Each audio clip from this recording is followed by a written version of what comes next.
Hello, everybody. Welcome. Yeah, not super happy today from that result.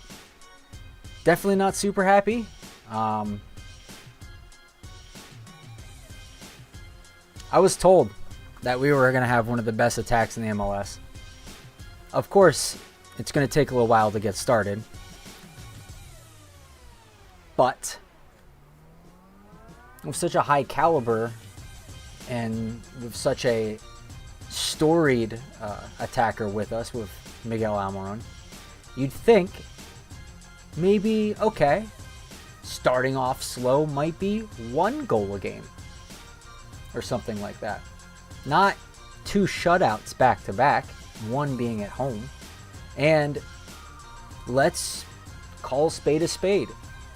Beating Montreal at home 3 goals and almost dropping 3 points to them because we almost let one in at the very end is not exactly a proof of concept to me. Montreal's right now at least not a good team. Anyone can kind of hang 2-3 goals on them. So going up against actual competition, decent teams, not scoring, that's scary to me. Especially at home, that's scary. There's a lot of hot takes out there. And we're going to get into a lot of them. Let's not have too many overreactions as well, because this team could still pick things up and start rolling. It is not impossible. Actually, I would say it's likely that they do pick up steam. However, like I said, I was expecting it to be a little bit more entertaining to start things out along the way. I want to say one thing to start things off before I get AJ in here. It might percolate in his brain a little bit to give him something to go off on. But, in the press conferences with Gonzalo Pineda at the beginning of 2024, there's a lot of talk of really good underlying numbers. Really good XGs and, the play looks really good. We have extremely talented players on our roster with Almada and GG. But we weren't scoring. Seems a little scary that there are some similarities between then and now. Granted, I don't think we're going to go down that road. I think it would be really, really unlikely, and it's way too early to say that. But I mean, it's hard for me to not at least draw a slight comparison to that right at this point. Again, not wanting to, overstate it, but, it's still there in the back of my mind. And now it's in the back of yours too. So you're welcome. AJ, how are you doing? What do you think of that? Am I completely off base, or what's going on? My friend, you're not wrong, but yes, it is definitely not a great look the way we've started the season, especially from an optics standpoint. Fans are expecting a lot more goals, and to get shut out 2 times in a row, not great, Bob. But yeah, it is definitely, as you're saying, the results have not been good enough. The performances are almost there, but we cannot put 90 minutes together. And whether that is because we've chopped and changed a lot, it's not an excuse, but that is something that is happening. We haven't had the set starting 11 at all yet, and that can impact a lot of things. But it still is. We have a deep roster, and the attack is there. So, in some ways, that should at least quell any of the problems at the back. Interestingly enough, we got a clean sheet in this match. And so, I think that speaks more to the anemic part of the Red Bull attack a little bit. And that's, yeah, I mean, the first 30 minutes, like, we were running rampant. There were a lot of chances that we should have put away, but we weren't clinical. And on top of that, yeah, when you don't put away your chances, you don't finish your dinner, yeah, there's the chance that, you just kind of squander them. And, the rest of the match, we just didn't really look too sharp. We, in the second half, and especially near the end of the second half, is just maybe not enough urgency, a little bit. Still trying to make things happen, but the quality just wasn't there. And then no one's ever making a back post run. Like, it's just baffling. Like, there was, I think, probably second to last play or something like that. I don't know. I can't remember exactly. But ball in from the right, and yeah, it's a decent ball, but no one's making a run. Yeah. We just put fresh legs in. Edwin Mascara, Cayman Togashi, and no one's making a run at the back post. I think Togashi attempted, but just wasn't there. Right.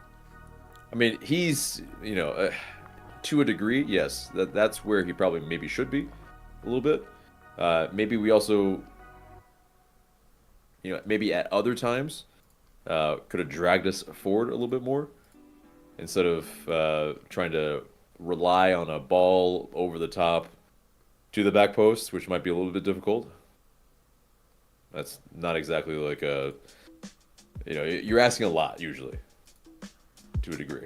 But if you can play it to their box, yes, play it to that back post like other teams do to us. But we don't do it. We don't do it enough. Mm-hmm. And then it's, yeah, I mean, Tristan Muyamba was actually really good tonight. Yeah. Like there was a couple of turnovers that were terrifying that he triggered for the other team, but it wasn't because he was just being, careless. He was trying to make a lot of things happen, and when you run that gamble, sometimes you come up with a huge result in your favor, and sometimes it actually shoots you in the foot. So I commend him for that, even though it could have been like, oh my God, either way. Right. And it's like he was trying shit. Great. Fantastic. That's I think that's better than what we've seen of him in the past. Like, he looked fresh. He looked like a player that had ideas and trying to make things happen. Fighting for a spot, and wasn't just immediately getting a yellow card, which is a positive for me. Right. But as far as from an attack standpoint, it's like, yeah, there's some of those moments that it's like, oh, it's those almost. I mean, Edwards at the back post, probably should have put it on the ground a little bit more in terms of that header, not straight at the keeper, but it is what it is. Like, he's a young kid. He's not expected to score. He's not placing that really either. Right. But yeah, Derek Williams, unlucky. Yeah. Because he did everything right on his header. It just went over the bar. I think there was a latte lat header as well. And Cornell, that was really good game, really solid performance in that. He got man of the match. He kept them alive, weathered the storm for them in the beginning of the game, first 30 minutes. And it's like the same story as last game. Come out hot, do a lot, but unfortunately end up with nothing. It reminded me, because they were talking about Celsius, the sponsor of the energy drink for the MLS stream, and their tag was like maximum energy and none of the sugar. And I was like, that's what it feels like watching this game. We're running all over, doing so much, and just never got any of that sweet sugar at the end. I mean, to be fair, it's not nothing. We have a point, so it's not the end of the world per se.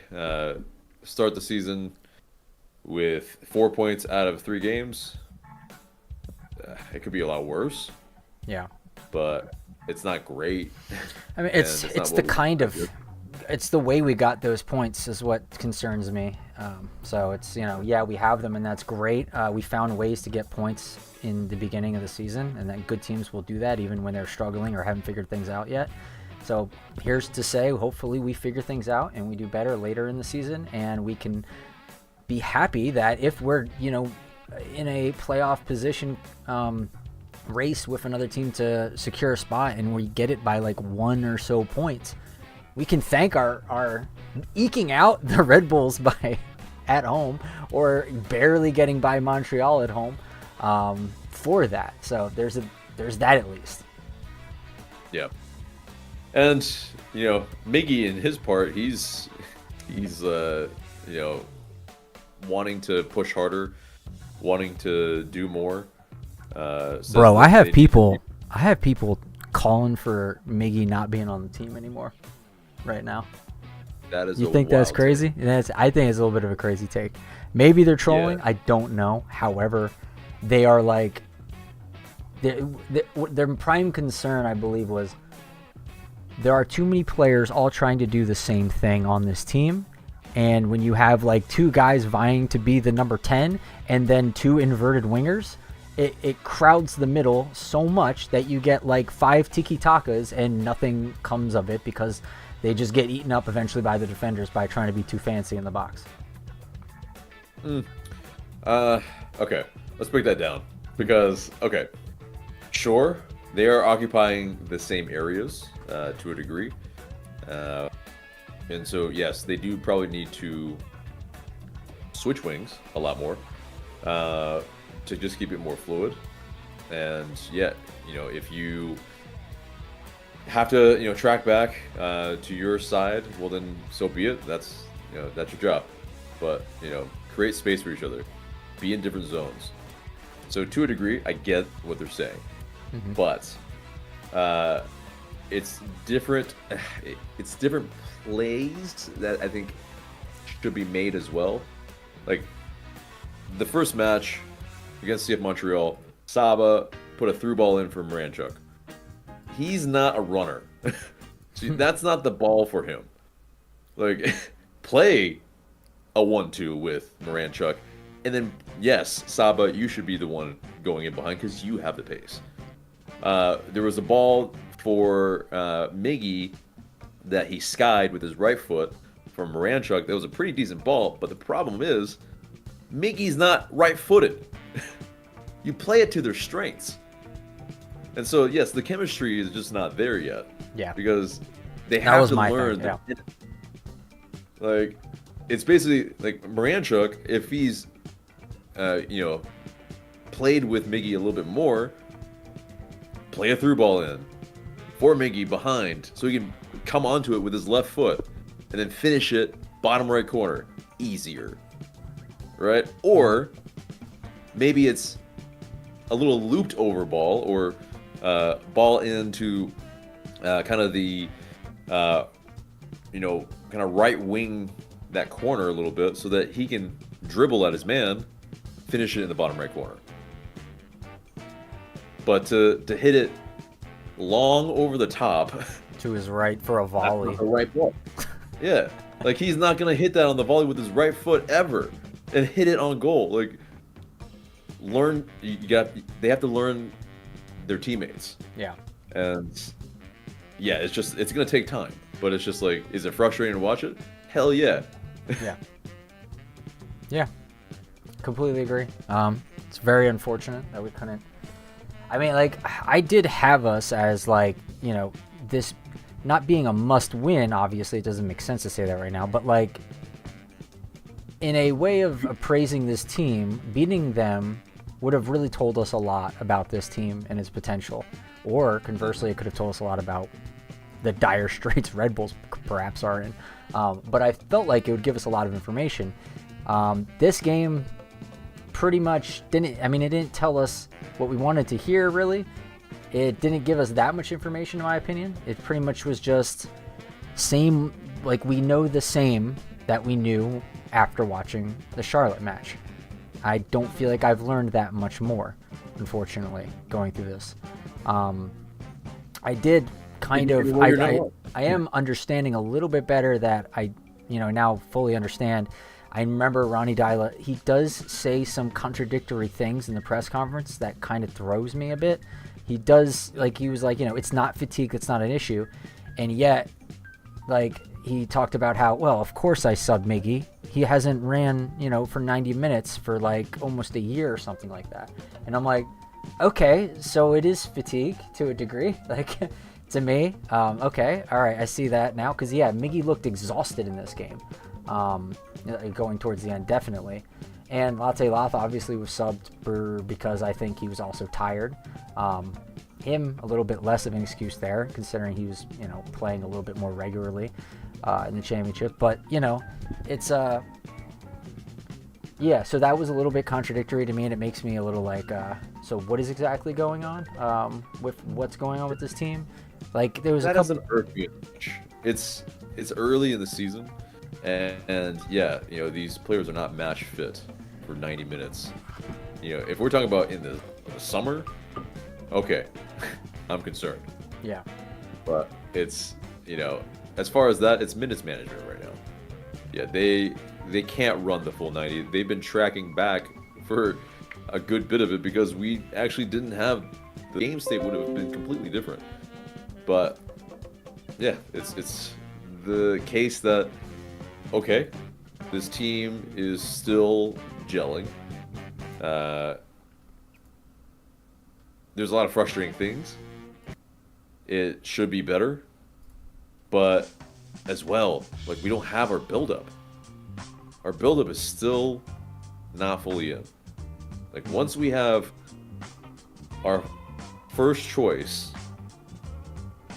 first choice backline, first choice midfield, I mean, is it an excuse? I mean, it's just the facts. We don't have the players that, that need to be in order for us to flourish.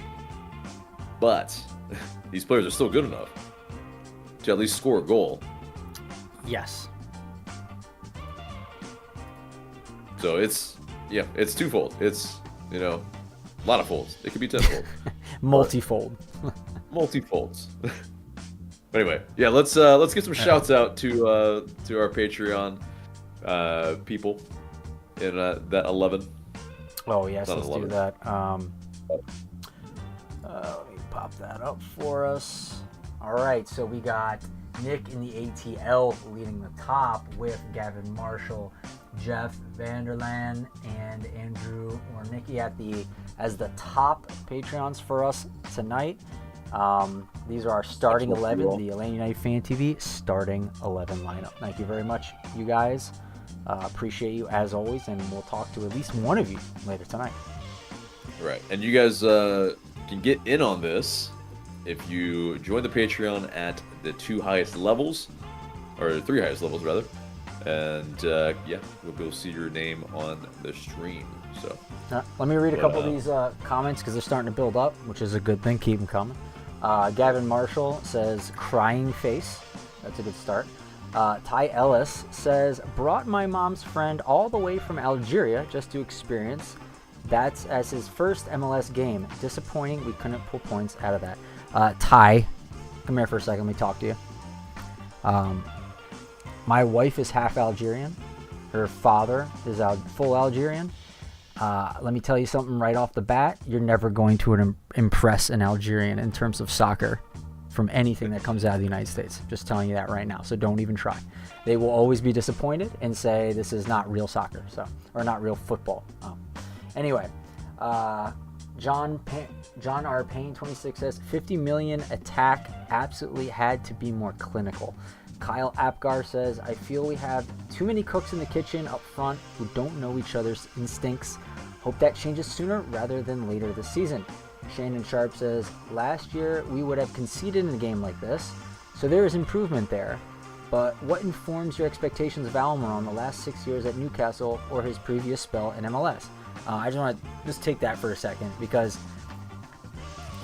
perhaps last year we may have conceded in this game. I still feel like we probably should have conceded in this game. I feel like the bones, like the ingredients, the recipe was there for us to be defeated in this game 1-0. I was fully expecting that to happen midway through the second half. I'm like, this is lining up perfectly to be a frustrating game like that we know all so well against Red Bulls. Here it is. There was at least twice, one with that shot that guy missed almost point blank at the goal, which probably should have gone in if he was clinical, but that didn't happen. And then there was that other attack that, there was a breakaway, but luckily we were able to stop it, but that just went a little bit differently. That could have been a goal. That could have easily been 1-0, and then they just parked the bus, and that's frustrating for the rest of the game. So, yeah, I was fully prepared to be hurt during the middle of that second half. Yeah, it's possible. I mean, I don't know if this Red Bull side is the same like they've been in the past, where they would just park the bus, but it depends. I mean, if they were able to draw us out enough, which sometimes it felt like it. Yeah, I mean, there were definitely a couple of heart and mouth chances from them that I was like, like we got away with that. But ultimately, these players have to get a scouting report on each other. Like, it's not just being on the training grounds. Like, each other's tendencies. Where do you like the ball?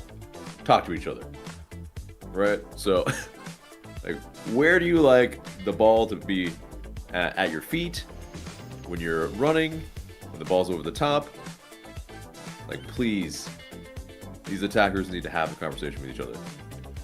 And if they can't speak the same language, have a translator. Yeah. All right. So Shannon also said, and this is what I wanted to answer as well. What informs your expectations of Almar in the last 6 years, either it be Newcastle or previous MLS spell?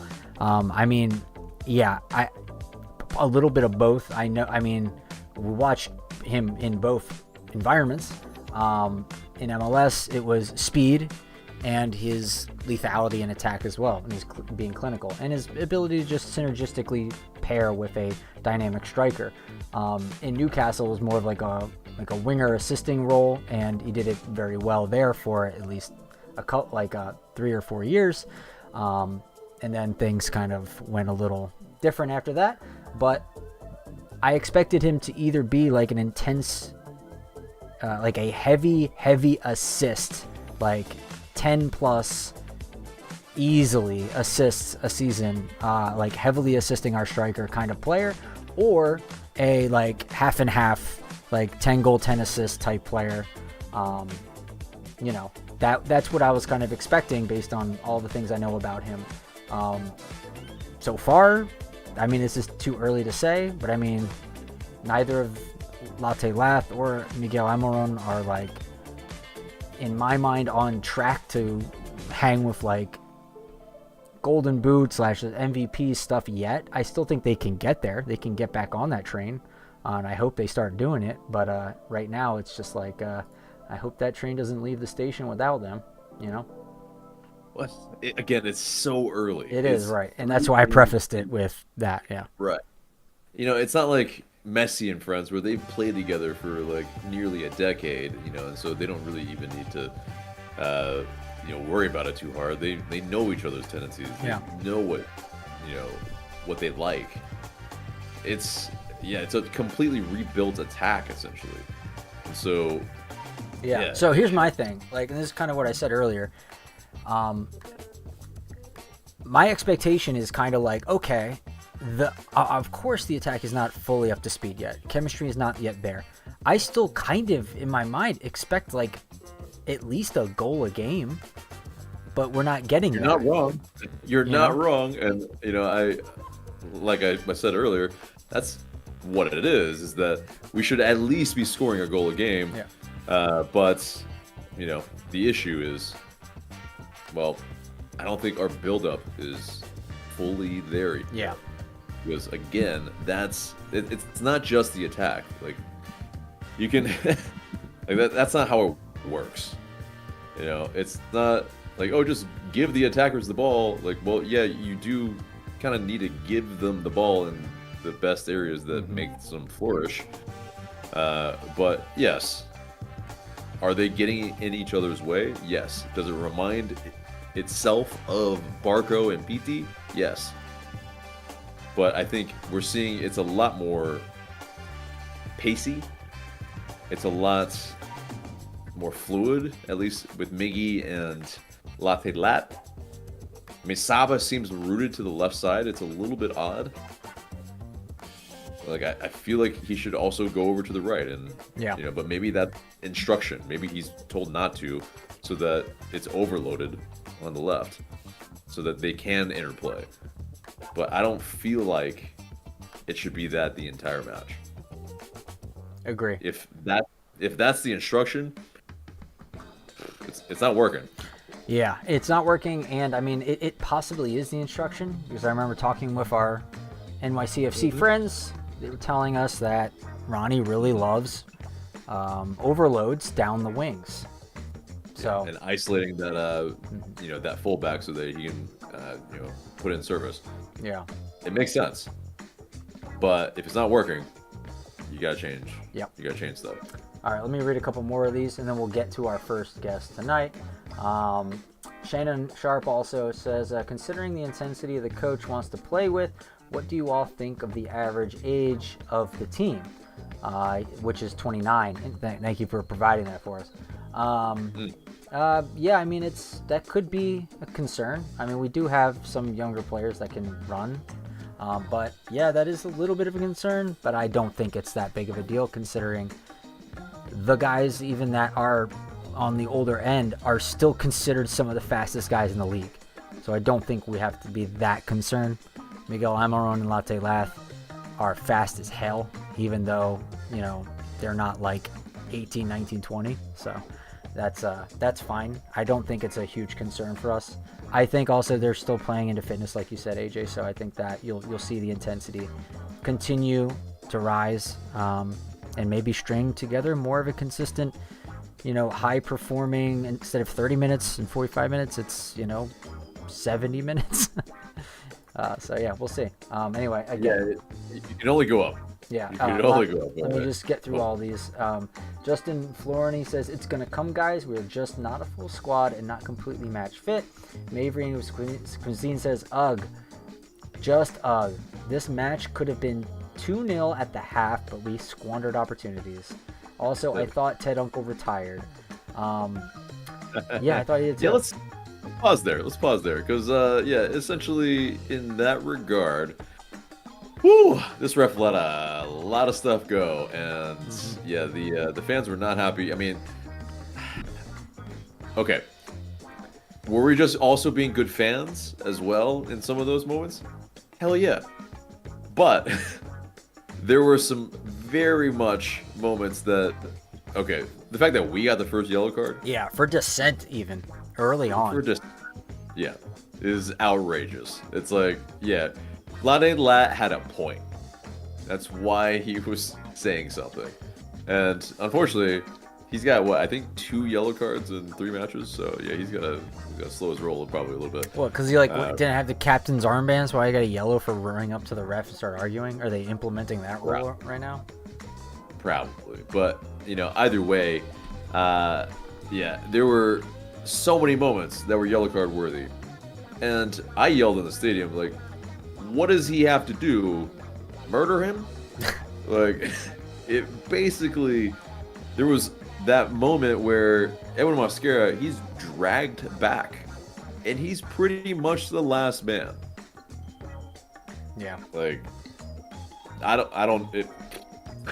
was that's not a card. There was some weird. I mean, the whole Sleesh attacking Emil was pretty funny. Not getting a yellow card for the most tactical foul I've ever seen. Right. I mean, it was on both sides. It was she let way too much stuff go. Mm-hmm. And it was like this. It was like a matter of, okay, you disrespect me, you're getting a card. But you know what? You guys need to man up. Right? Yeah, seriously.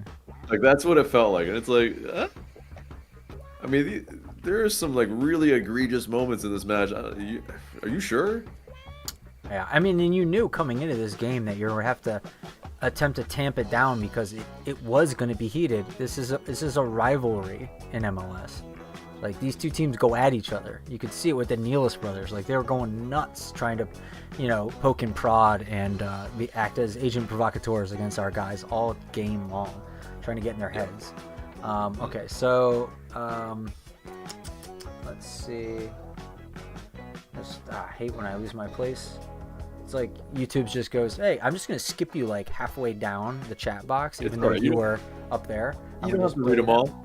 Guys, there's a super chat function as well. So if you guys want to get your comment read, immediately, yes.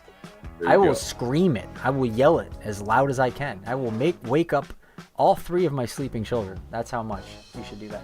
All right. Justin also says Zonde coming in late. Didn't like to see the substitution call. Yeah. And Gavin says, yeah, okay.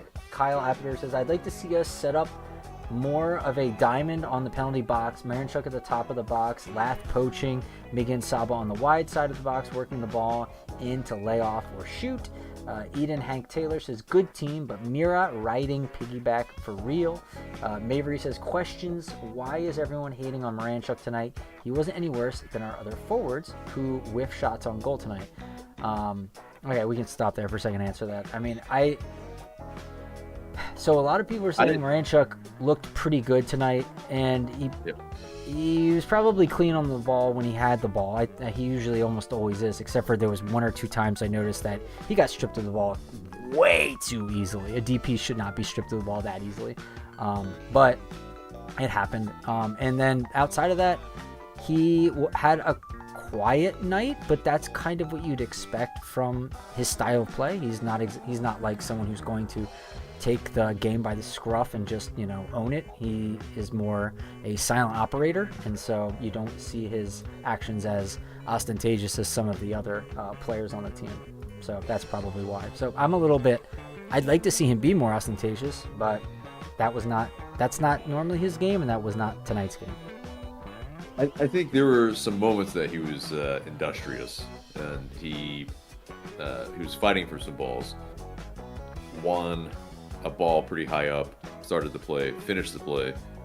Kind of meager shot, but that little tap that was right at the goal. If only that was directed a little to the corner, that would have been amazing, because that buildup was amazing. Exactly, and it was him winning that ball off of the defender. So I think he had a fine match. It was not obviously a man of the match or anything, but as far as the rest of the team goes, there are far worse players. That's true. All right. Justin also says, to me, Marinchuk is not showing DP status. I mean, you have to adjust kind of what you think about DPs at different roles. And also on different teams. This Marinchuk is an operator, a silent one at that. He's not going to be one who's in your face and banging in free kicks like Almada, or taking the ball and running with it at speed like Barco did, or he's not that kind of player. He's going to get it and offload it, hopefully very quickly, in a very smart way, to a player who can actually hurt the other team in a position that completely unbalances them. That's the hope. And unfortunately for me, I'm not seeing that as much as I'd like to. So that kind of makes me a little bit more on the side of like he's not fulfilling his duties to the fullest extent. But again, it's still sometimes hard to notice. It's this. If say in 15 games, all right, that he has not learned the tendencies of his fellow forwards, I'm concerned. Yeah. 100%. But right now, it's this. It's like the hope for him is that he can be the quarterback, and he's got 3 runners. And those 3 runners, if they can get the ball on their favorite foot, or at least, where they don't have to take too many touches, I think that's that's the hope, is that he can pick those passes, and he doesn't have to be the runner. He just has to find his men. Yeah, because he's not going to be the runner, that's for sure.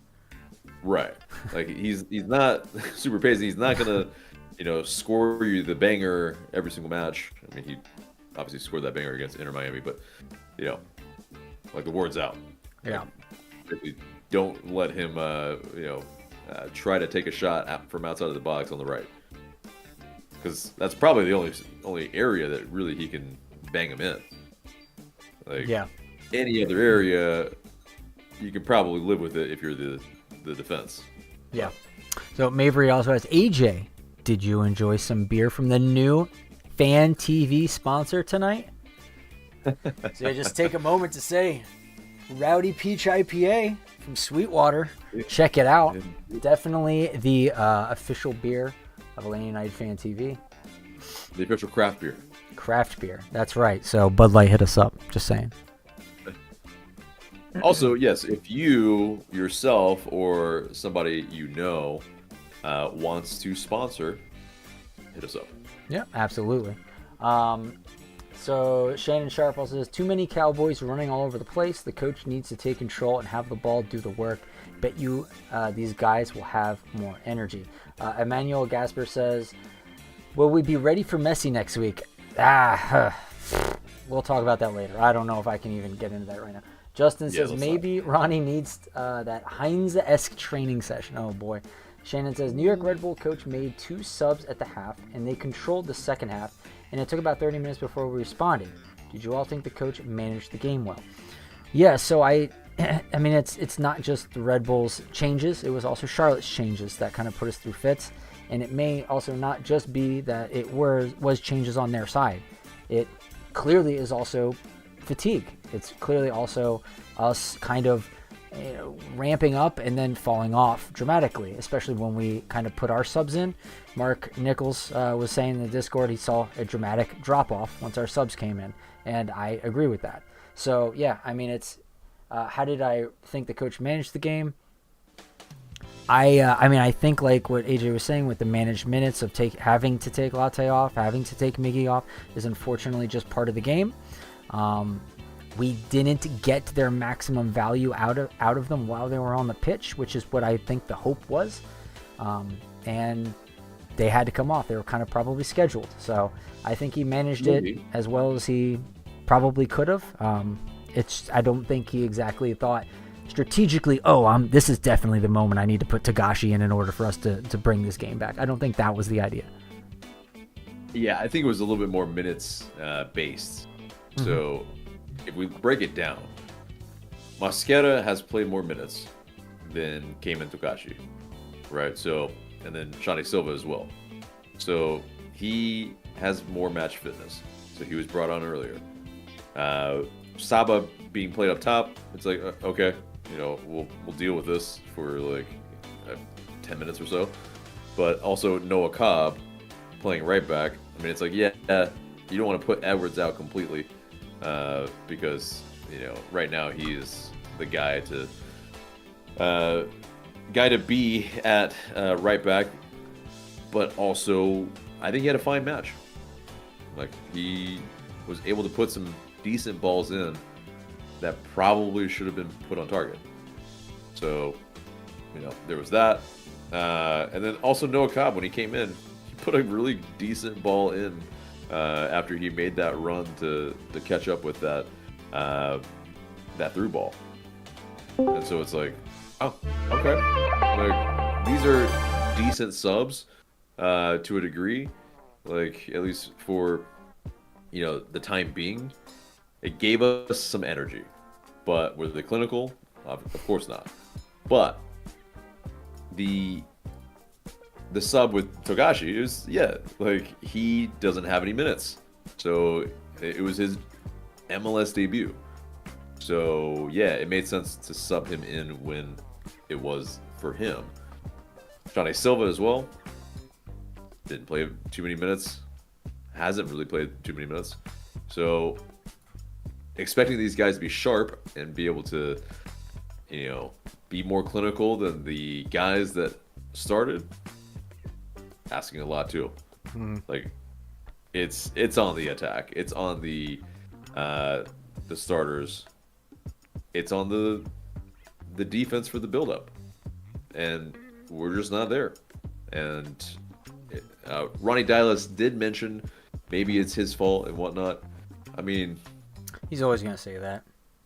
Yeah, well, I appreciate that he's taking the responsibility. I would much rather he say that than blame players this early. That would be pretty asinine.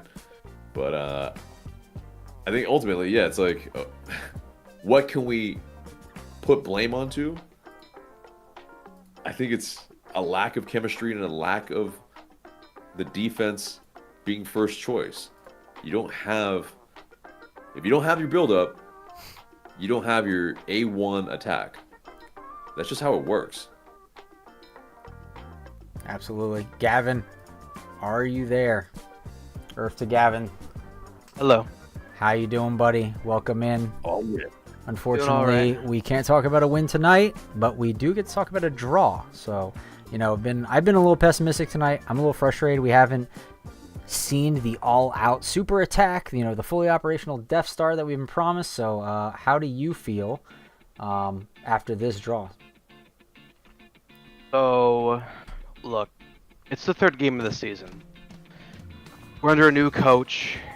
This is pretty normal, but regardless, this is still disappointing to watch. That was a really, really boring match, in my opinion. I mean, I feel like we see this a lot when we play the Red Bulls. I heard AJ mentioned earlier, I don't think the Red Bulls are the team they've been years ago when we played them in 2018, 2019. I just always feel like, as of late, it's been like when we play them at the Benz, it's just lots of fouls, low scoring. It's I feel like it's just like that. It's more of a trend when we play the Red Bulls, but I'm not freaking out yet.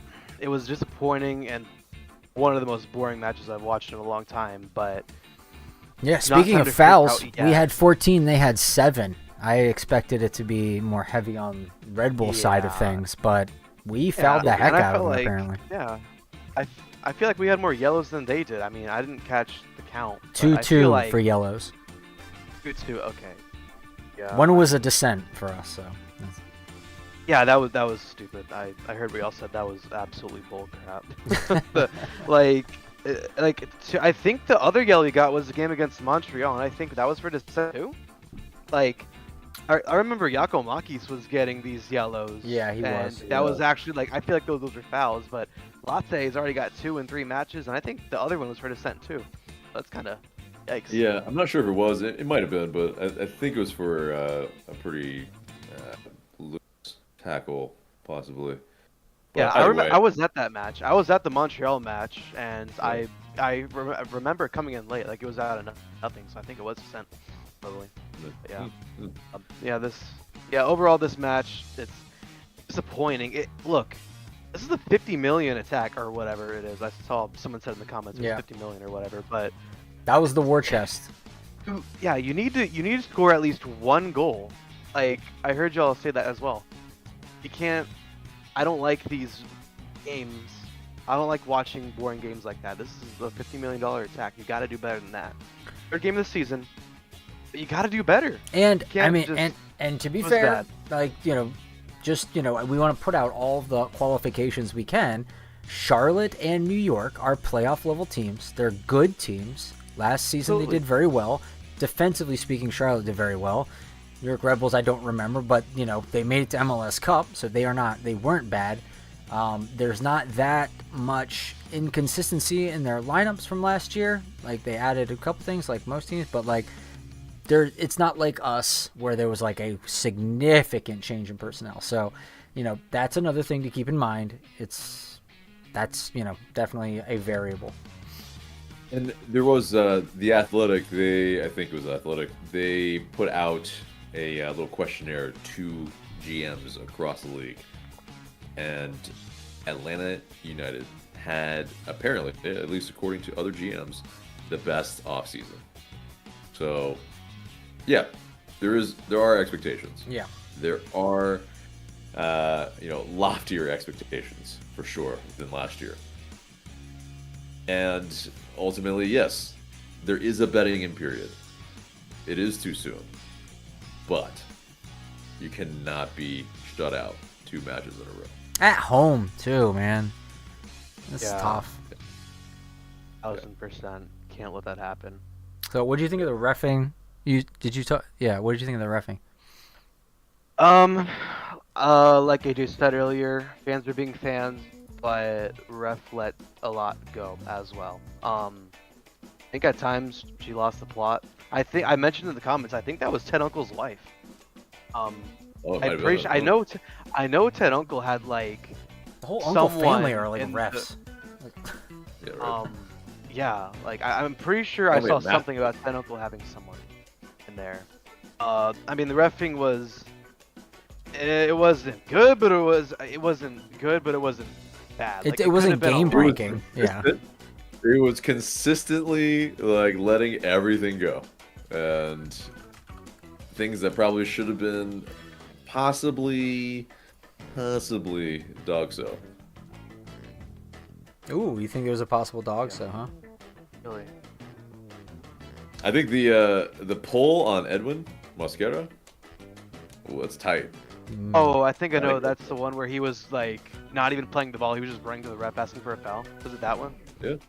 Yeah, I remember. I remember that one. Yeah. The so I was watching on Apple TV, and the announcers were like, Edwin, there's nothing there. You just rode the body of the defender, and the defender won. Like, what are you complaining about? That's what the announcers said. So, I remember seeing it not as egregiously, not even in my mind, it didn't even come across as a potential dog so scenario. Maybe in the stadium is different, but inside the stadium, inside the stadium, and then them replaying it. This is the thing. It's telling when they replay stuff in the stadium. Yeah, like it's one of those, like, they don't replay every single possible incident, but when they do, they're trying to rile up the fans, which, okay, because they think they're in the right. Yeah. So it's like, okay, and it's like I said, telling, and I haven't seen it back fully. They didn't show all the angles. They just showed probably some angles that shows fans something, and it's like, huh. Yeah. But all right, so we have Gavin here. Let me read a couple of these comments, and then we'll get his take on some of these. So Brian Cicero says, I'm upset we have not improved at all from the debut, in which we all thought we could only go up from there. Pierce says, Alexi played well today. He's going to be like our Ozil, gonna always divide opinion, but will produce. So here's the thing, Gavin will ask you, Moranchuk, the most controversial player on Atlanta United right now. Is he literally the worst player ever, or is he really, really good and we're just too dumb to see it? Like, what is going on with him? I think he's waiting for another moment. Like, he had his moment last season against Miami. I just don't think he's been in the right spot at the right time in these moments. Again, we're under a new coach. We were under Valentino when he did his banger. This is different at the beginning of the season. I think his moment is still to come. But tonight, he wasn't bad, but he's had some moments where, like, mainly in the first half, he had a couple good chances, but I still don't think he's lived up to his hype yet. I mean, just even with that banger, he definitely isn't worth the money that we spent for him, because from what it looks like, we've been overpaying a lot for what we've bought, but so far what we've seen, we have 2 games in a row, no goals. Moranchuk, even last season, we didn't see much from him, and I thought we could see some improvement from him this season under a new coach. Again, it's early. I think he's just waiting for his moment, but he hasn't lived up to his hype yet. He just needs that one moment. I think he'll, at some point this season, get a goal, and then that'll, get him going, probably. I mean, maybe if not even a goal, just I don't know, string a bunch of assists together. Great pass, Something like that. Yeah, like dude, Just like give us something. Don't whatever just be a dummy feeds on your the field. ego and gets you revved up. Like I think that will go miles. And I was thinking that would be the case for a lot of the players on this team, but then like I saw what happened in Montreal, and we did get we got 3 goals. Guys were soaring, everyone was feeling real good, and now they can't follow up. Like if they're confidence-based players, and they're not like the confidence doesn't carry over to the next game, that's a little unfortunate. Well, it's context. So again, Montreal, one of the worst defenses in the league. So, and then they don't know that. They don't know that, AJ. Don't tell them that. They don't play know. one of the best in the next match, and then New York Red Bulls. Yeah, we should have put some goals in. Listen, Latte Last coming in here, he's thinking every team is worse than the teams I play in the championship. I'll be fine. That's what he's probably thinking. Maybe after that first match, but yeah, it's a rude awakening because it's ramping up in terms of how hard it's getting in terms of opposition. That's true.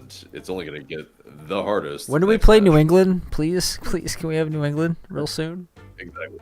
Right? It's that. It's like we probably need a little bit more of a ramp up in terms of the level of competition, where it's not just some of the best playoff teams in the East that we're playing. The buzzsaw. At the beginning of the season. And this is what I mean, though, with the preseason, that we should have had all the players in and have a proper preseason, but that's not what happens. It's not what Birmingham Legion isn't proper preseason for you? Yeah. Right, and that's the problem, is that, yeah, sure, like, okay, it's a common problem across a lot of leagues, across the top teams as well. Like, you can't get all your players in, but I mean, you can play better opposition. Like, we're constantly playing, like, I don't know, these type of teams, like these USL teams, it's not helping us. It's possibly actively hurting us. Actively hurting, huh? Okay. Yeah, I think so. It could potentially. I can't know either one way or another, but yeah. Go ahead. We even lost to USL teams. Yeah, we did the last couple of seasons.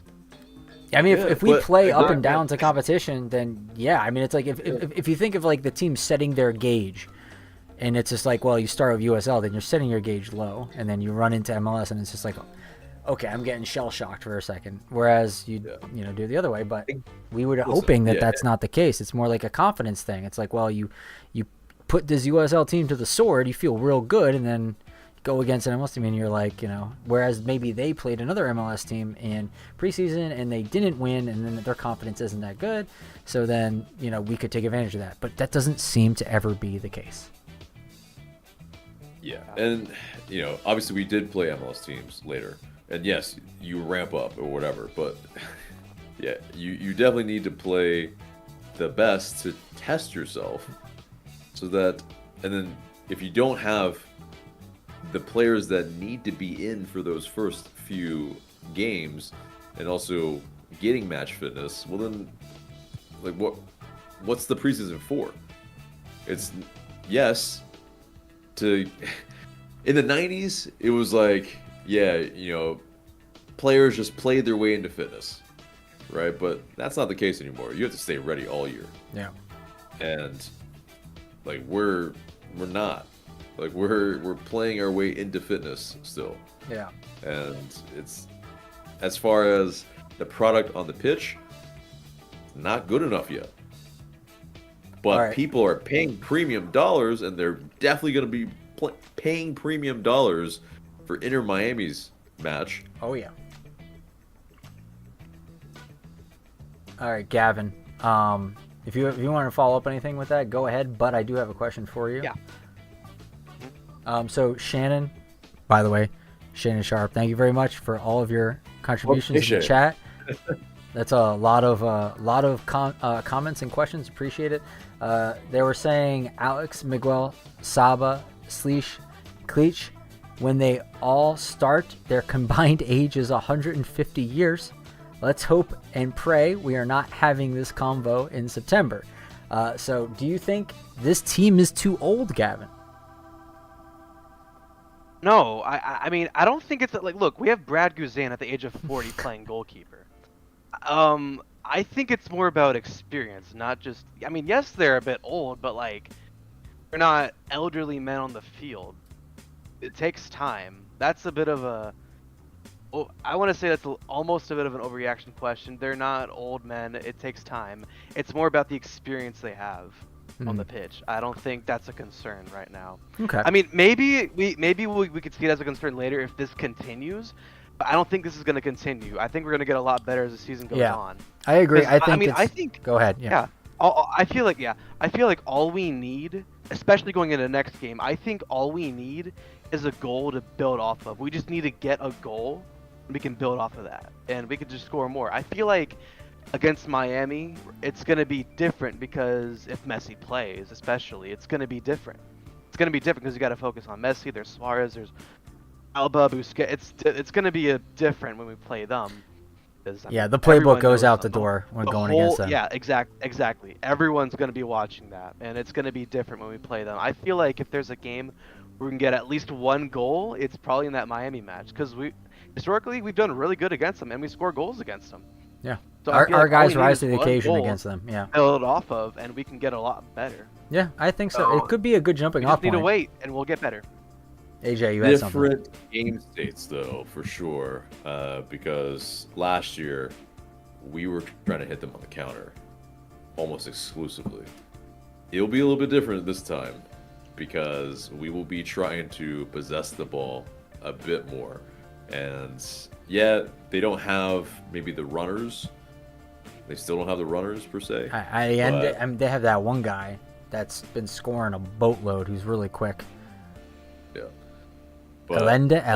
How do you say a guy's name? Allende or something like. I don't even care. Yeah. Allende, like Allende. Allende. Yeah. Yeah. I'll just say Allende. Get a Spanish speaker in here, because we're. The two L's are a Y. That's what I know. Okay. All right. But either way, yeah. Gavin, final thoughts. Yeah, just next match. I think we just got to get that goal to build off of, and I think we'll get a lot better next match. Even though we're playing Messi, we might lose that game. Who knows? But I think we need to at least get that goal. But in terms of tonight, I mean, the Red Bulls could have easily won this game. They had Lewis Morgan out. They had 5 or 6 players out. Yeah. And then this is 4 or depleted. 5 questionable. Yeah. And they had that one good chance in the second half. It was Ali or something. It was a defender, point blank, right there. If it's not a defender, if that's Wiki Carmona, Forsberg, they're probably going to finish that or at least win a corner out of that. Because if that's not a defender, that could have been a goal for the Red Bulls, and they could have won this game, and they probably, this felt like a win for them, I would say. Great point. Going to the fence, yeah. With that many players out, and we didn't do the job. Feels like a win for them. I wouldn't say it feels 100%. like a loss for us, but this is definitely... They got points away in MLS. Yeah, that's a win for them, 100%. Yes. Yeah. All right, thanks, Gavin. Appreciate you, as always. We'll talk to you next time, and hopefully we will have a win to talk about. I mean, it is Miami. You never know. Historically, we're great against them. I think we can definitely... It's at the Benz. I'd say it's likely. You never know. Again, never know. Score a goal, and I think we'll be okay. I think that's where things will start coming. All we need is a goal. That's my take. Because Miami's not doing clean sheets yet, right? Do they have any clean sheets this season? Not yet. I don't think so. I don't think that's their way. They should have had a clean sheet against Houston. They gave up a goal to Nico Lodero at the 89th minute or whatever. Wow. So that is Lodero. They don't have Jake Callender back yet. I think they're going with this new goalkeeper. Oh yeah, Ustari or something. They got some new keeper in there. So. Oh, it's not Rocco Rios Novos? No, that was in the preseason. They got this other old guy, I think. I don't know. Yeah. All right, Gavin. Talk to you later, buddy. Thanks again for hanging out. Good, man. Thank you. Have a good one. See you guys soon. See ya. Dude. All right, let me get a couple of more of these, and then we'll get our next guest in here. So it's New York. Sharon says New York Red Bull made their move at the half and took control of the game, and we waited about 30 minutes to respond. Edwards came on and he basically immediately impacted the game. I agree. Edwards very much made the game have a different complexion for sure. He was electric for them. Well, Mascara as well a bit, but Edwards for New York Red Bull was he was the change for Red Bull, yeah, and that really he was terrorizing down the side that he was going down. If there was going to be a goal coming, it was probably coming from something he created. So Shannon also says New York Red Bull had 61 possession in the second half. I saw that. And Justin says, I can't remember all of our performances, but I say we are way better than the start of Pineda's full seasons. I mean, it's weird, man. I mean, I was telling you in the beginning of the stream, there's a lot of freaky similarities. We have what should be on paper, a stacked attack. And then all of a sudden it ends up having goal droughts and players getting frustrated. And then all of a sudden, you saw us start losing for inexplicable, weird, dumb, brain turn-off moments. And then seems like that could potentially have happened tonight. This could potentially happen in the future if we just continue to. I mean, that's the thing. They said in the commentators during the Apple broadcast, you don't score, you leave the door open. And we're doing that over and over again, and it's really frustrating. Let's see. Justin says, but match fitness at the start is... I just realized the music is not playing. Let me just turn that on. Sorry, everybody. We've just been that riveting. Yeah, I was talking for a hot minute. Okay. So, Mike, but this is Atlanta United. Yes, I know. This is, yeah. I get it. Justin also says, Miguel hasn't played 90 his whole time in Newcastle for sure. I mean, for a while, sure, but of course he's played for 90 minutes at Newcastle. Kyle Aberger says, Maranchuk isn't a goal scorer, but he should be that attacking mid that makes key passes for our forwards to put away. He needs to be the Nagby-style midfielder that passes through defenses. Well, I mean, he's one step behind the Nagby midfielder. The Cleach is probably supposed to be that Nagby midfielder, and we haven't really had him until the end of this game, and... He didn't. Well, the first game. Right. Yeah, true, yeah. And then, so that could be to me, obviously having Klitsch on the pitch is better than not. So I very much prefer him being there.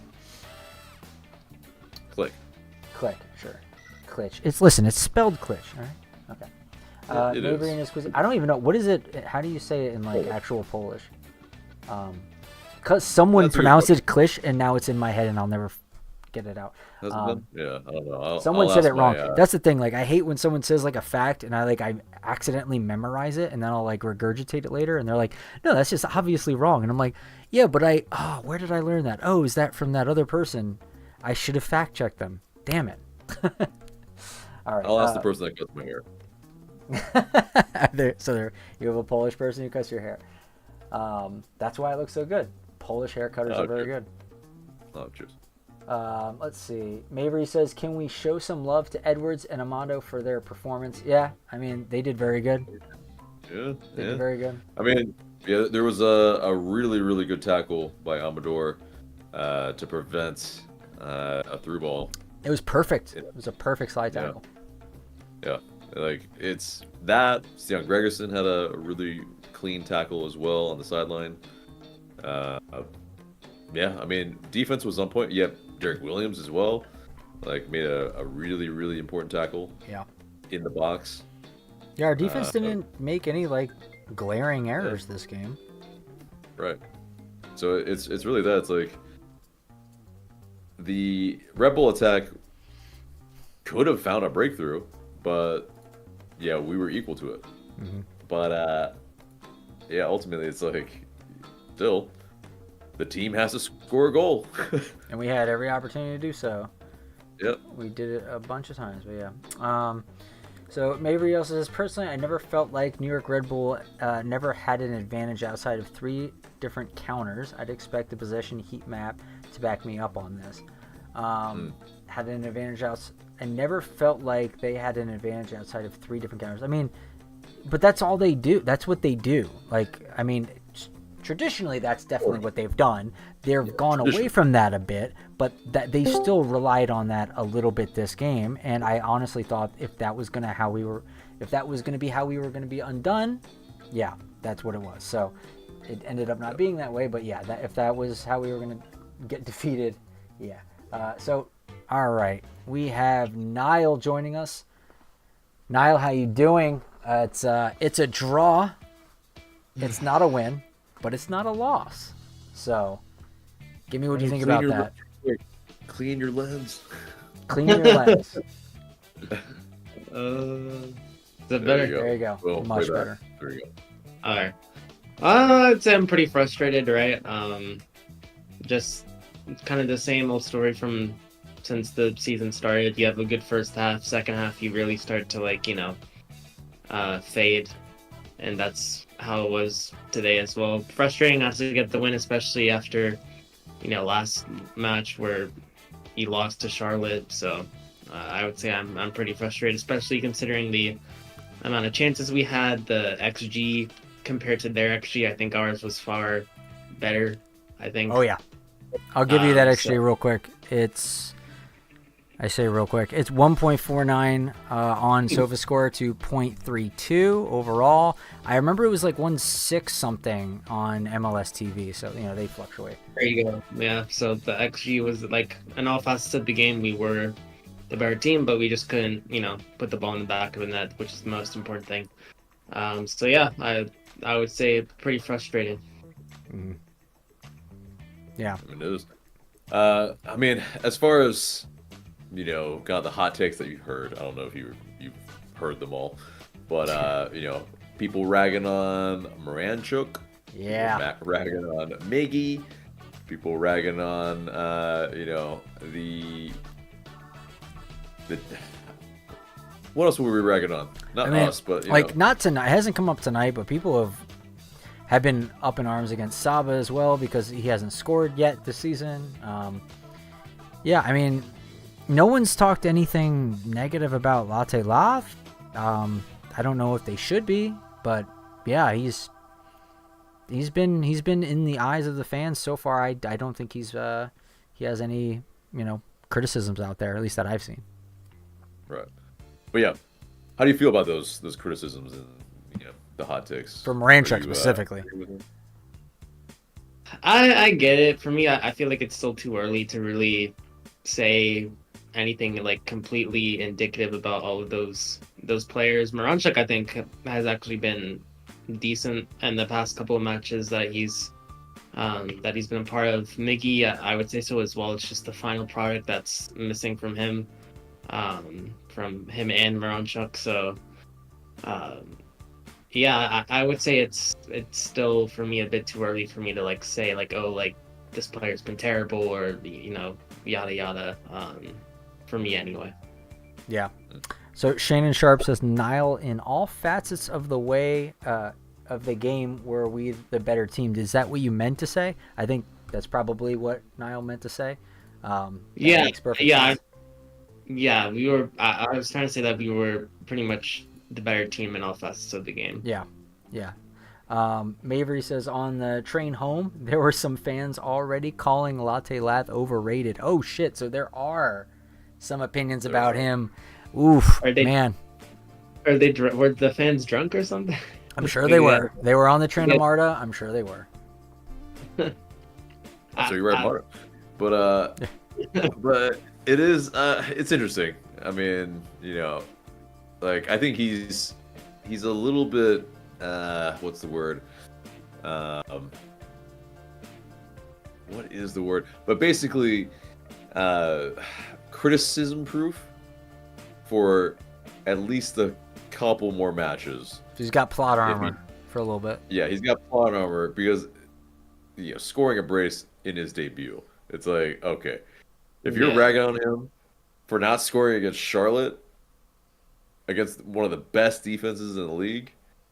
And then in this match, it's like, okay, yeah, he did have a chance that he got a shot on target, but it's just like, yeah, there weren't as many chances as, say, against CF Montreal. But that's, again, one of the worst defenses in the league. Yeah. It's way different. But, yeah, the context, super important for a lot of people. And I get it.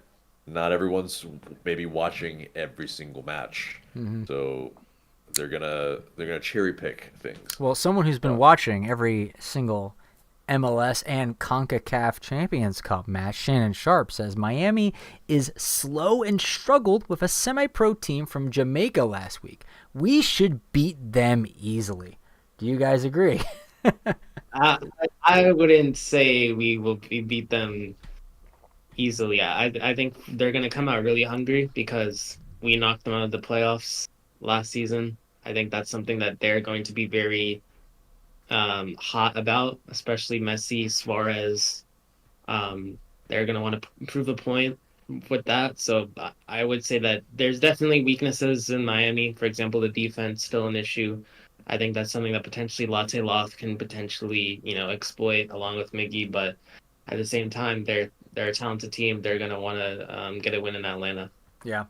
Mavry says, actually, the guys on the train, they were not drunk. They were just definitely frustrated.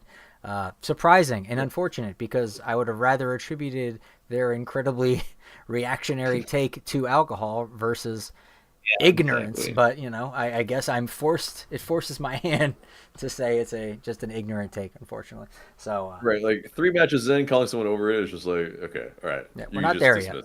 We're not there yet. Yeah. Yeah, Bryson Cicero says, Donde está Messi? Guzan is his daddy. That's why we will win against Messi. Yeah, yes and no. I mean, he scored against Guzan, though, so, and then also Jordi Alba has, so it's, it's not like he has not been scored on. It's just that, yeah, he's had some really good matches against them. And so, yeah, and that's the best you can hope against someone like Messi too, Right.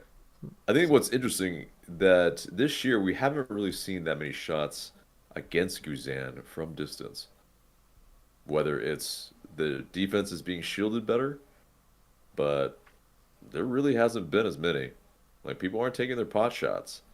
It's interesting because we know as fans that is one of the Achilles, and if they're not doing that, great. That's gonna bode well for us. But I think Inter Miami will not forget. Yeah, they will take shots from distance. The Kung Fu says, we won the game and the Red Bulls had to complain for set pieces to have a chance. Onward we move. I don't know if you watched the same game that we did. We did not win. I'm not sure the Red Bulls were complaining that much. I think they're quite happy to take a point from us. But regardless, onward we do indeed move. Then he follows up and says, when the game is lost early, always stick to fundamentals and playing the ball, and don't trust the refs to win you anything. Play the ball. I mean, that's fair. I agree with that. Old sage wisdom for sure. Don't rely on the refs. But yeah, I mean, I don't know if this game was lost early per se. I think that we just almost kind of floundered it. It was our game to lose. Luckily we didn't lose it, but we lost at least the ability to win in the first half, because we definitely had it. We 100% had it. It was actually, I mean, it's been a little, melancholic tonight, but the first half was really electric and entertaining to watch. Yeah, like everyone's saying like, oh, this is one of the worst matches that they've seen, or like boring, or it's like, I don't agree. Like, inside the stadium, like, there were a lot of like edge of your seat moments, but the problem was yeah, like, they just amounted to nothing. Yeah, it was like, I was gonna get a little inappropriate here, so never mind. Oh god. But, yeah, go on. Greeting. No, it's just like the second half. Like for me, like the first halves have been really good soccer. It's just the second halves are kind of what I think kind of makes people kind of just get a bit up in their feelings about like the game and things like that. And rightfully so. I mean, they have to be able to replicate what they do in the first half for the second half as well. And what is that indicative of? It's match fitness. Yeah, Like it's, yeah. you know, if you can't last the whole match, well, yeah, I wonder why. But it is also, okay, what does it come down to? A preseason where everybody needs to be ready for the season. So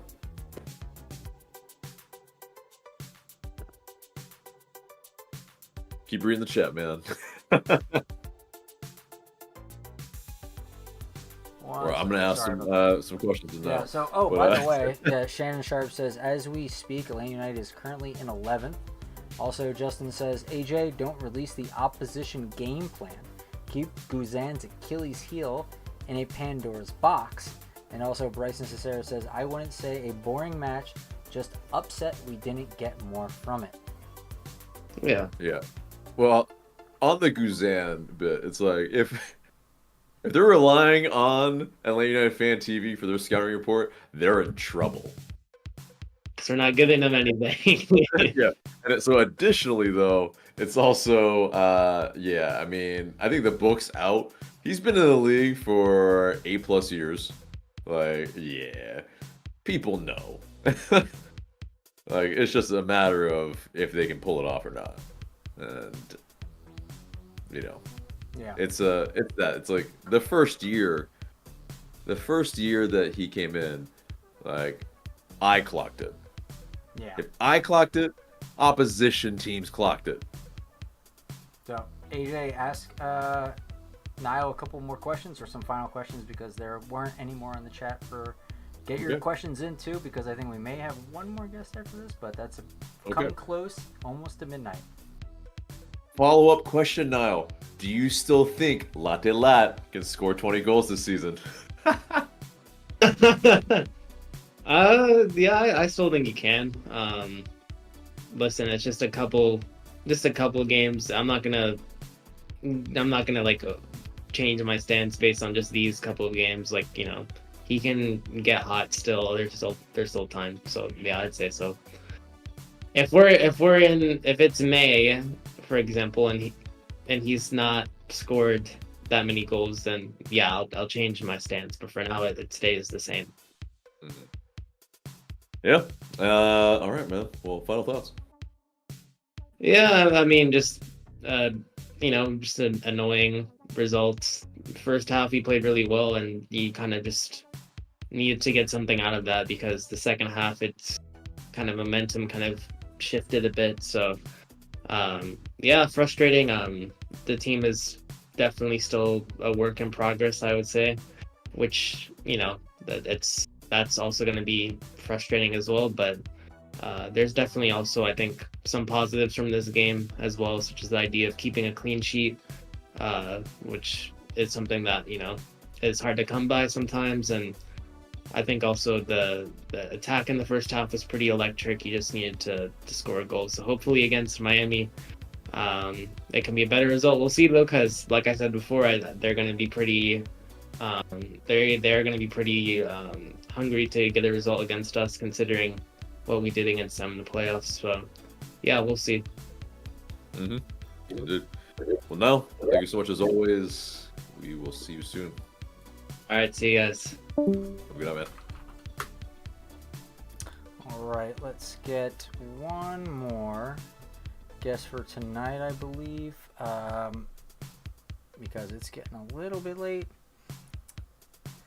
We have Nick, our buddy, finally coming back from the stadium. I mean, yeah, dude, traffic and everything going there. I was driving back from IKEA today.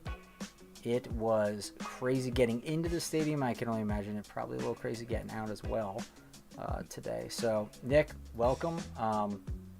Hello. Let's get that. And Welcome. I'll be right back. I'm going to use the bathroom. So, enjoy. Oh, thanks for that AJ, knowledge. give him the most difficult question you can think of. Yeah, we'll do that. No, Nick. Let us know your thoughts, man. Oh, my thoughts? Yes. So, as I posted on social media at the end of the match, I said, Atlanta 0, Red Bull 0, pro referees a lot of shite calls. Yeah, Yep. I'm coming down on pro refs on this one because there were a lot of nonsensical calls, too numerous to mention. Yeah. And I'm not one to usually rail on officiating, but yeah, that was pretty bad tonight. Oh yeah. I mean, it was on a level where essentially, I mean, on this, I guess, they were at least consistent. Consistently you can bad. give them that. Yeah, both sides were like given the longest leash for just clattering each other. So okay, cool.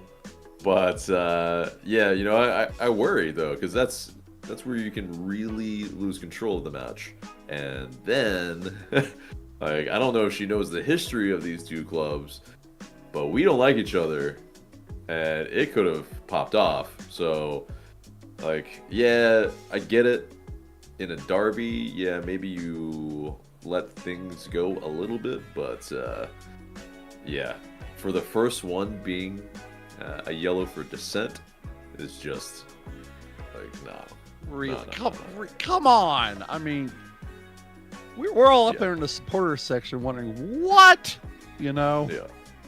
Yeah, for that, yeah, exactly. And then it's one of those things. It's like, yeah, it ultimately, did it impact the match to a large degree? Like, how do you feel? Ultimately, realistically speaking, no, it did not, because neither team on that field showed drive to do something. All right, come back. Yeah. I mean, I did not. I saw a few shots. I mean, I saw a few shots. Yeah. Other than that, there really wasn't much else going on. Yeah, and that's really the problem. Is that, yeah, it's like we had the chances. They looked decent as far as what they could have been. I mean, 3 headers that probably could have gone in had they just been, you know, maybe hit a little differently. But yeah, I mean, it's that. It's like those were probably our best chances. I mean, the other ones were half chances at best. You know, Miggy's not really even a chance, but technically it counts as one.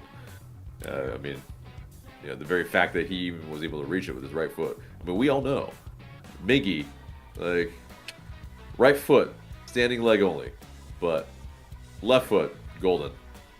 But it's like, don't put the ball on his right foot. Yeah. Like, you should know, Moranchuk. Like, Yeah, bruh. the scouting report on your own players, like you said. Right. Like, he's a very left-footed player. As are you, Moranchuk. Just, like, someone's got to tell him, right? If they're not talking to each other, someone's got to tell him. Yeah. Coaching staff has got to say something, right?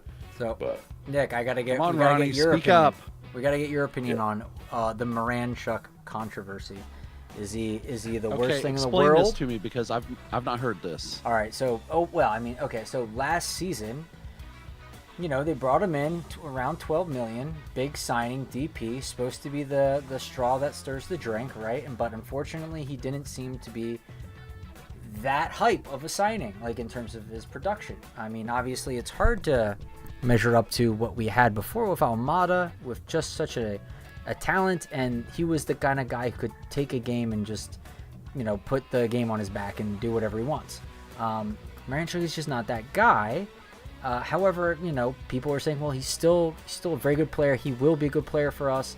He just needs to fit the system. He needs to learn the ropes, etc., etc. A lot of excuses, a lot of everything. He'll get better. Just wait and see. Now, fast forward to now. everything you've seen so far this season, has he improved? Is he going to be that $12 million man, or is something still missing? Something's still missing. I mean, there's It was a bit of a leading question. I apologize. No, well, again, being casual fan, no expert. I mean, he's there. He's trying to produce.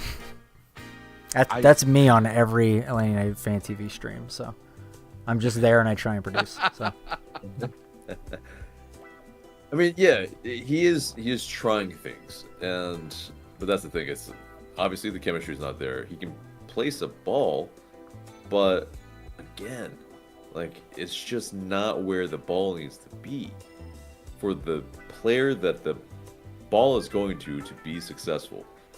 Like, it's one of these that Thierry Henry, he mentioned way back when that he was like getting mad at fellow players, for not being able to get on the end of his balls.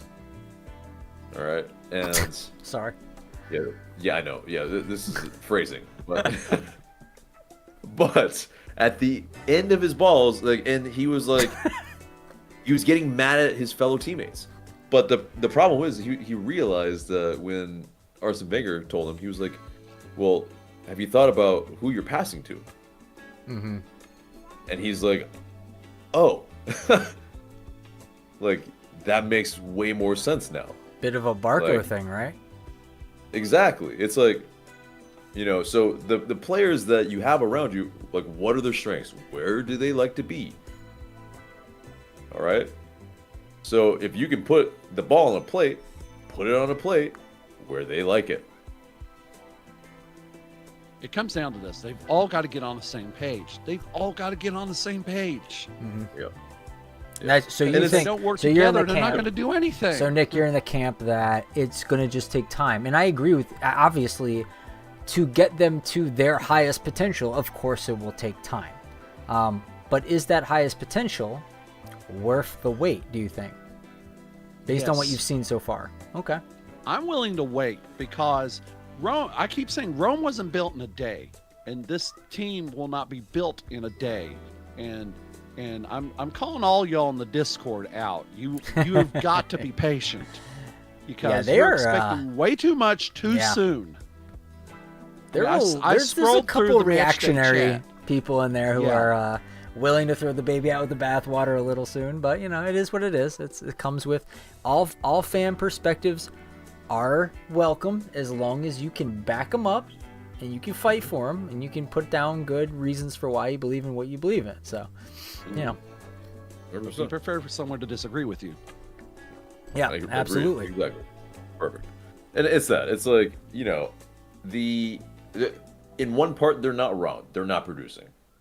So they need to be, maybe not need to be, but they can be criticized. The price tag, not their fault, but it is, to a degree, yes, like, the head coach does need to get the best out of them, and as soon as possible. That's his job. Yeah. But I mean, Marinchuk's is- like probably also kind of looking at the whole situation like, wait, I'm like a high tier player here. 12 million? That garners high tier player status in MLS? Oh, I mean, okay, but in other leagues that's that's small potatoes. So,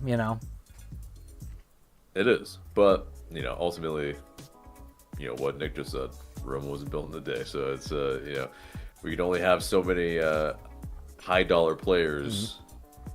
I mean, yeah, I'm like showing my age or something, man. I don't know. But I remember when $12 million was like groundbreaking.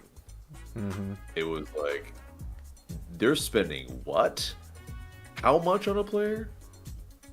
So yeah, it's only multiplied by 10 and more since then. But yeah, it's nuts. yeah. Like, All right, let me get Wait. into some of these comments that we have Nick here. Maybe he can help answer some of these.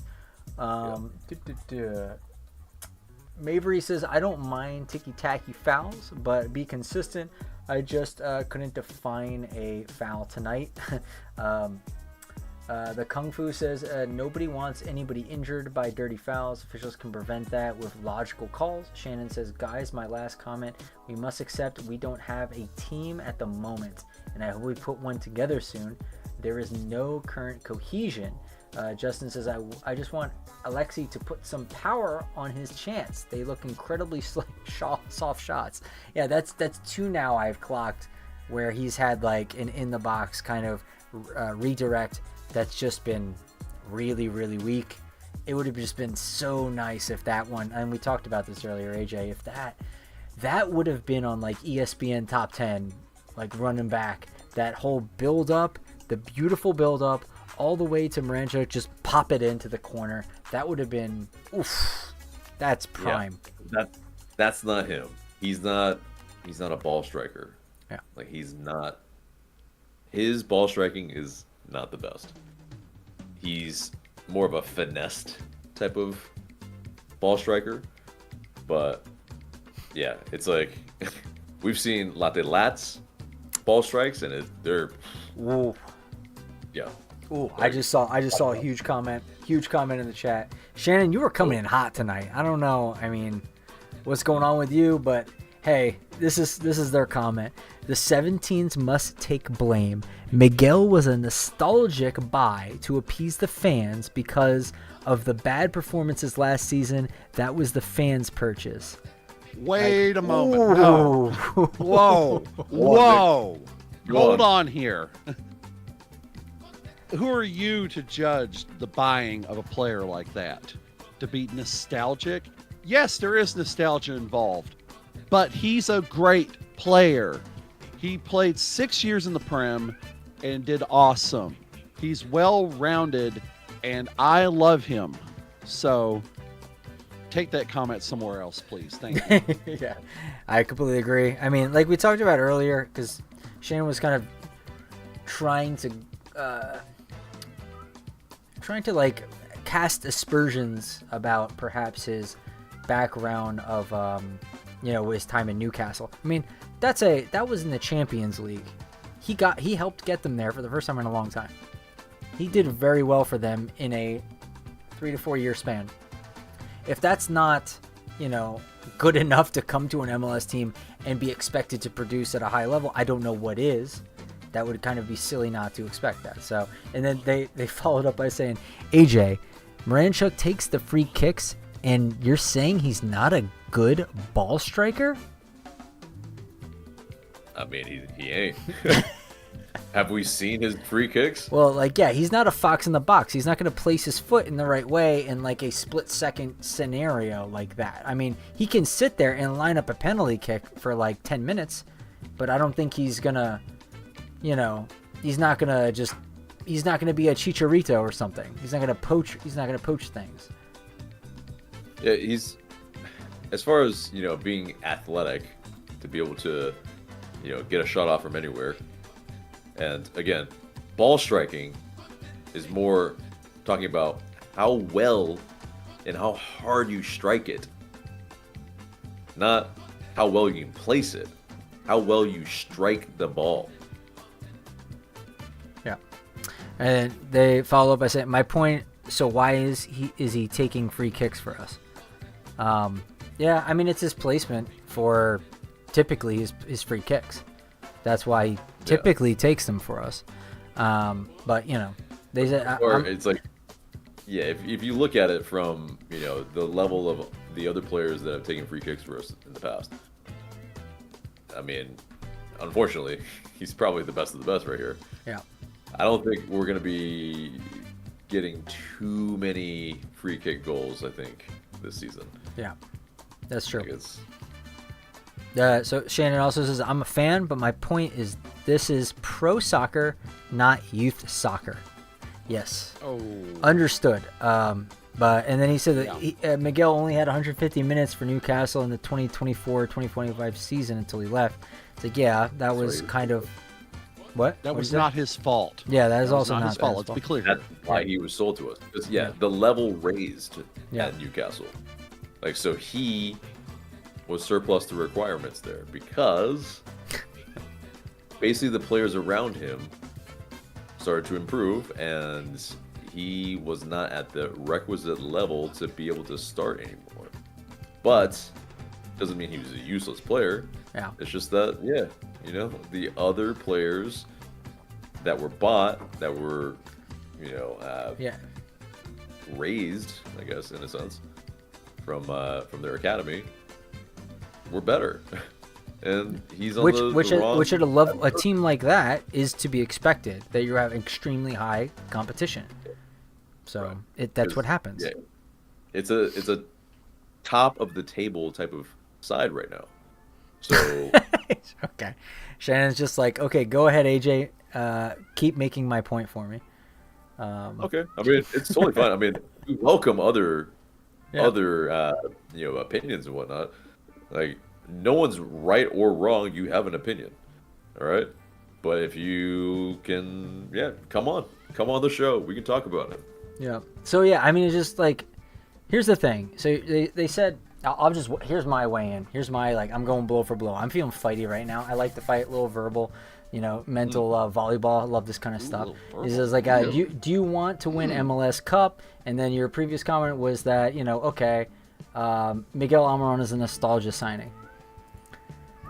Yeah, let's unpack that. Miguel Almiron won MLS Cup in 2018. Mm-hmm. Did he lose a step? Of course he did. Did he learn a lot of things when he was in the Prem and got probably better? I think so, despite his age.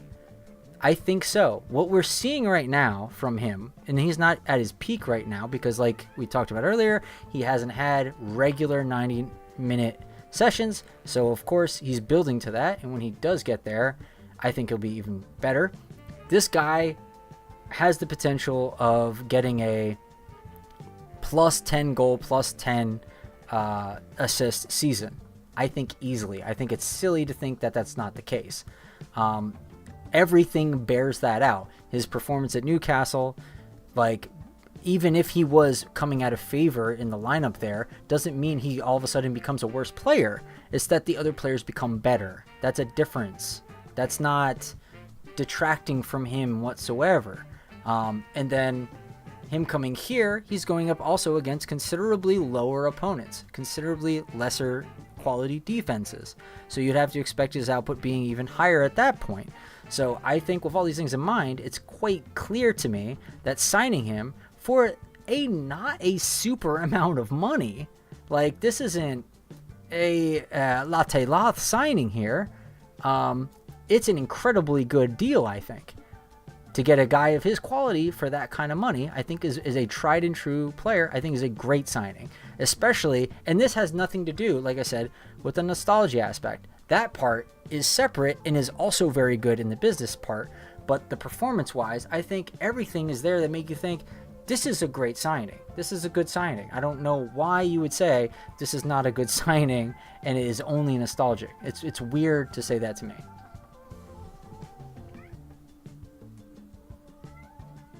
All right, cool. If no objections, we will move forward. Chris Wary says the Red Bull series for us has always been tough games, even during our best team years. I think Coach pulled Latte Latte and Edwards since they both had yellow cards. The J-League guy looked okay in his few minutes. Yeah, that's Tagashi. He looked okay.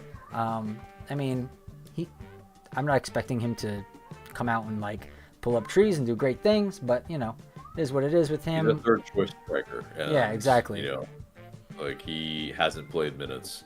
Yeah. The context again has to be key here. He looked okay. It's it was his MLS debut. He's played 0 minutes so far. Okay, whoa. Okay. Shannon, you said I did not say it was not a good signing. I said it was nostalgic. But you were implying that why would you say that? It doesn't make any sense to say, well, it's a nostalgic signing. You have to imply that you could have done a better signing had you not had your nostalgia clouding your vision.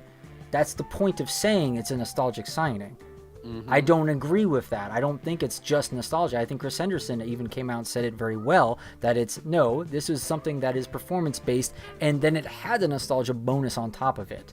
That wasn't they didn't start with nostalgia and then went from there. They started with performance and then went, okay, double on top because of nostalgia. That was just I think everything I talked about earlier bears that out. And then Chris Henderson, with his logic about signing him, I think also bears that out as well.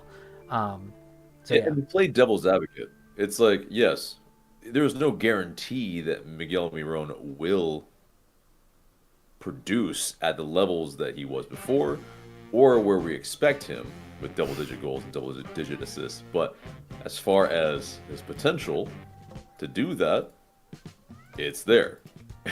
So that's what we paid for. Yeah. And then we paid for that. Yeah. And last part of this, Shannon also says you have to argue with what I said, not what you think I inferred. It's like, well, okay, then if you're saying there is nostalgia attached to his signing, I agree. Correct. Okay. All right. If that was your point. Let's face it. They tapped into that nostalgia with the signing. That was a bit of the strategy. Of course, that was the business aspect. And of course, it riled up the fan base. It riled me up, you, AJ, everyone. But you have to look beyond that to the technical why, which is what we've been explaining. Yeah. There were technical reasons we decided to sign him. As you said, I'm not going to go any further with that, but you get my point. Mm-hmm. Right. Well, yeah, we've got to move on, and it's it's midnight. So either way, let's get Nick's final thoughts. Well, that was a match. That's my final thoughts. That was a match. What do you think? It's a game that came and went. I'm sorry, Agent. I'm sorry, Mike. Sorry. I thought you were going to stop there. But if you're not going to keep going, then. No, I'm going to keep going. Okay. I'm going to keep going. It was a match. It happened. There was not as much stoppage time as the opener. I mean, we +2, +3 opposed to +10. I thought it was going to be +6 with this, but it wasn't. It did feel felt longer. like that, didn't it? Yeah, But when it was over, I saw players collapsing right and left on the field, doing their best impersonation of Emil Forsberg. No, wait a minute. There's one point I didn't make. At some point around the 80th minute, I hollered down at Chris, my sister in the All Stripes flag regiment, or whatever you want to call it. And I said, "Hey, is Jim Curtin coaching the Red Bulls?" Secretly, because I thought they were flopping at one point. I will say that. Yeah, it ultimately didn't matter. They're definitely anything, gonna want to end the game or as soon as possible with a draw away in MLS. That's 100% a win. It makes sense. All I have going through my head are Emil Forsberg jokes right now. Thanks, Cooligans. For the context of the audience, I think you guys know this already. I went to ISC in January, the Independent Supporter Council conference, and the Cooligans were there, and they did a whole bunch of shtick about Emil Forsberg and his kid, his estranged kid, supposedly. So that's the context of all this. Yikes. Yep. Indeed. Well, anyway. Nick, thank you so much as always. Pleasure. Oh, I love you guys. Appreciate you, buddy. You all, and we get to play Miami now. Oh my God. You feeling good? Good luck, Charlotte. You feeling good? Rumor is Messi's not coming here. Oh, another pizza situation? They don't want to play him on artificial turf. It's that rumor again. Yeah. It's just silly. Yeah. He's played on artificial turf before, so no. Yeah. Who knows? Yep. Who knows? All right, Nick. Appreciate you, bud. Have a good night. We'll talk to you next time. Good night, everyone. Happy time change, everyone. Yeah, tomorrow morning, everyone. Don't forget. That's true. Set your clocks forward tonight. Mm-hmm. Yep. All right, Nick. Take care, bud. Good night. All right, let's see if Shannon has any more arrows in their quiver tonight. No, not yet. If you have any more rebuttals, let me know. Love to spar. I know it's all in good fun, so please keep them coming. I enjoy it. Justin also says, wouldn't be the first time. Guys, it was fun. By the way, it's 1 a.m. Yes, of course. Yeah, absolutely. Yeah, It doesn't change at like 2, right? Or is it 1? I guess it's. What time does it use? Yeah. Yeah. It is. It says on my clock 12:10. So, Shannon also says Messi is resting up to play Brazil on March 25th. I mean, that makes sense too. That's right. We got the United States men's national team playing that time period against Panama, I believe, in the Nations Cup. So that's cool. Or the Nations League. Yeah, it's a 2. It's a 2. Yeah, it'll do. Yeah. So it become 3. So it become 3. Yes. All right, cool. So yeah, we have no more questions, no more comments. I think that's pretty much it for us here at Atlanta United Fan TV. AJ, do you want to sign us out? Let's do it. So yeah, guys, thank you so much for sticking around for this match that wasn't really something to write home about, but it shows your passion. So it is definitely, there's abundance of that this season, and yeah, I think we can channel it into the right direction, into the stadium, into these players, and so they score goals. Only gonna bode well. But guys, like, share, comment, and subscribe. For Michael, I'm AJ. Thank you so much for watching. We'll see you in the next video. See ya.